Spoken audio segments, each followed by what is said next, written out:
Feature হচ্ছে there is no expiry date in জান্নাত। Expiry date আছে?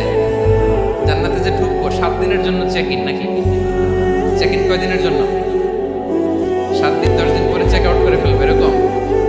No expiry date. আজীবন একবার এন্ট্রি পেলে বের হওয়ার টেনশন নেই। আল্লাহু আকবার। তাহলে no expiry date, brother, it's eternal.